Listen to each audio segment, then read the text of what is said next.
Hey everyone, this is Lomi, and I'm out of dolls to paint. That's kinda weird to say. I'll have a couple heads to paint before long, but at the time of this being filmed, it was my very last unpainted doll. So this is the second faceplate I got for Rikka, my Feeple65 Rin, and I'd originally thought I would modify this to be a sleeping plate, to go with the one I modified to be an open-eyed plate. But after I painted the open-eyed plate, I found her original face had grown on me a lot, and now that I knew what she'd look like all painted up, I decided I'd leave this second faceplate unmodified and explore alternate options for getting a sleeping look, which I'll probably make a video about in the future. For right now, I just wanted to get her painted up to match the open-eyed faceplate. Matching an existing faceplate is an interesting experience because by the time I got to doing this, I no longer had any of the mixed or prepared pastel left from when I did the first face-up.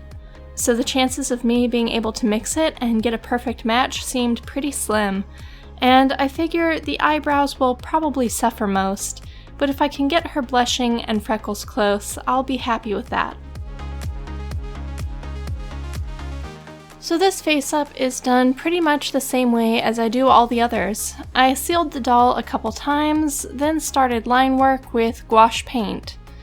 But unlike the other face-ups, I did this one with her open-eyed faceplate right on the desk, just out of frame, so I could look at it as I did the work. As far as supplies for this face-up goes, I'm using Mr. Super Clear as the sealant, Arteza gouache. I'm sticking with my Mungbyo pastels today, and using Jacquard Pearl X powder for shimmer. I keep a full list of materials I frequently use on my website, and you can find a link to that in the video description. That has information on all my paintbrushes and stuff too.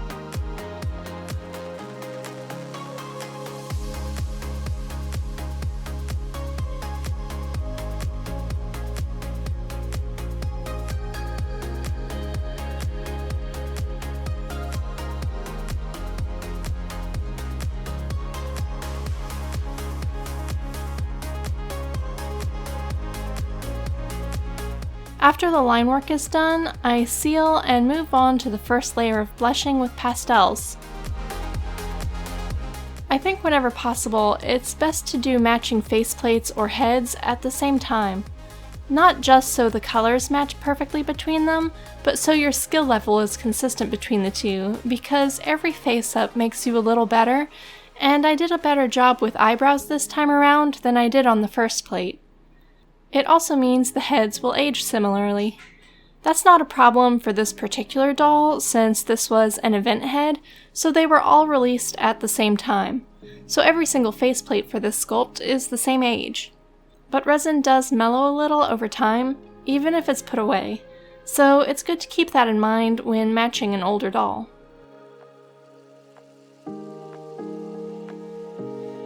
Aside from doing the two face-ups at the same time, I think the only way to guarantee color consistency would be to mix way more pastel at the beginning than what you think you'll need, then save it in its own separate jar or container to prevent it from being contaminated.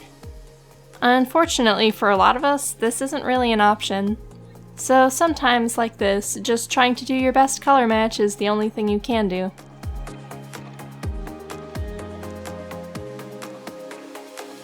I did decide when doing this faceplate that I'd try to tilt the colors a little more toward pink if anything, because if she's supposed to be sleeping or dreaming, I feel like a rosier blush would make sense.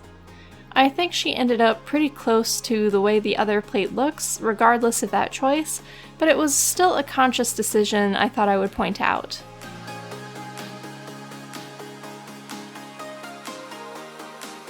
Like I expected, I did find the eyebrows to be the hardest, and no matter what I mixed, they just didn't seem to take quite the same tone as the open-eyed plate. But I guess I'll have to live with that. I don't think it's a huge difference, but it is something I noticed.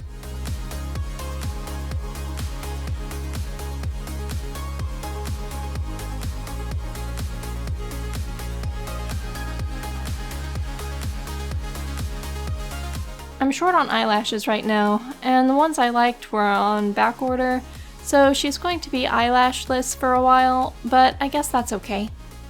Since her eyes are just barely open, I've been considering using air dry clay to create a sort of eye insert that will fit in and close the gap so it looks like her eyes are completely closed. And I'm not sure how eyelashes might interfere with that.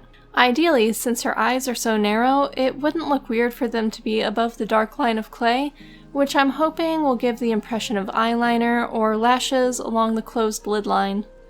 But it may not work out in the end, so we'll see.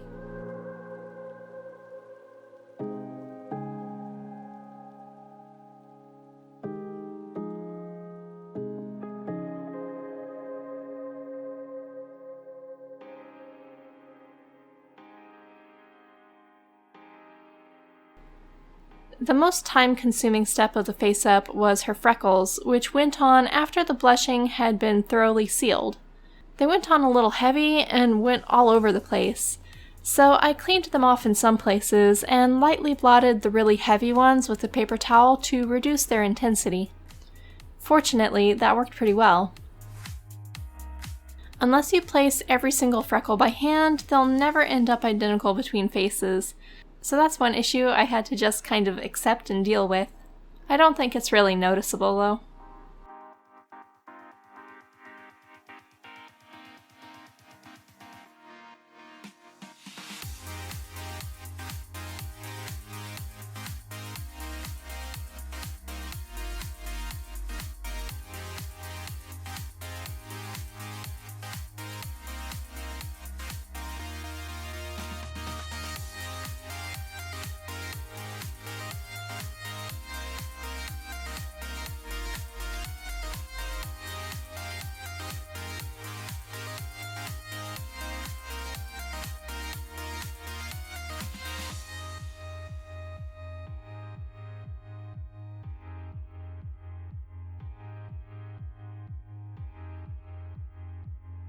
Rikka will be getting some more attention soon, somewhat unexpectedly, but she needs her mageling robes and some shoes and probably a wig, so I'll probably address all of those things before too long.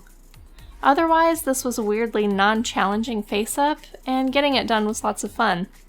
It's also really nice to have this brief moment where everybody is painted. And that's all for today though. Thanks for watching. Bye.